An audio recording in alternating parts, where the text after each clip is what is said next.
Bonjour à tous et à toutes. Que la grâce et la faveur du Seigneur soient sur toi, parolier, parolière. Bienvenue à notre dévotion matinale. Aujourd'hui, le docteur Yazi te parlera de la paternité. 2 Corinthiens, le chapitre 6, en son verset 18. La Bible déclare: Je serai pour vous un père, et vous serez pour moi des fils et des filles, dit le Seigneur, le Dieu Tout-Puissant. Amen.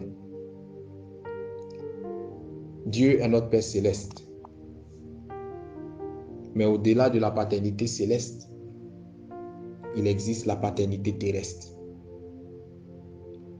Si une mère est comme le i du verbe aimer, c'est-à-dire sans elle, ta vie sera amère. Un père est comme une boussole, c'est-à-dire sans lui, ta vie sera sans repère.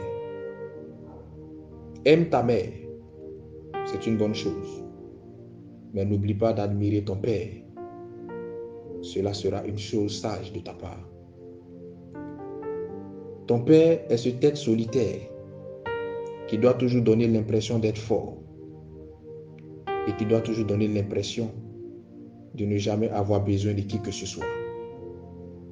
Ton père est cette personne souvent taxée de méchante parce qu'il accepte d'être dur avec toi pour te garantir un bel avenir et non pour te donner de beaux souvenirs.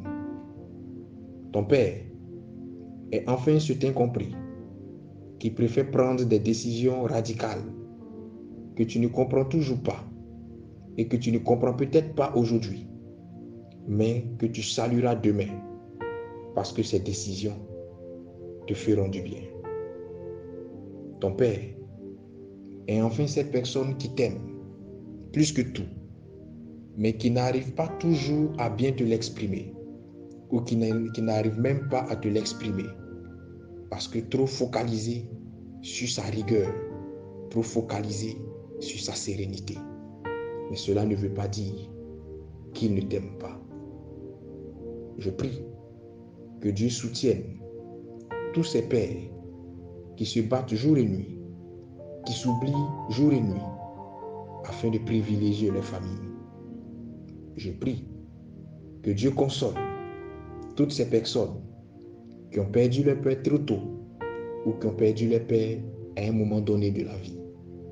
Je prie enfin que Dieu aide toutes ces personnes qui négligent et qui banalisent leur père à prendre conscience du poids moral, du poids spirituel que ces pères ont dans leur vie.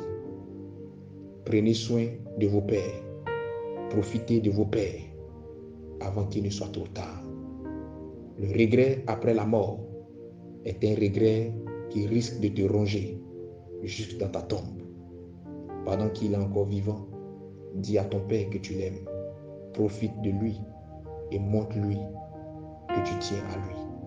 Honore-le quand tu peux, comme tu peux, et le Seigneur te bénira. Shalom chez vous.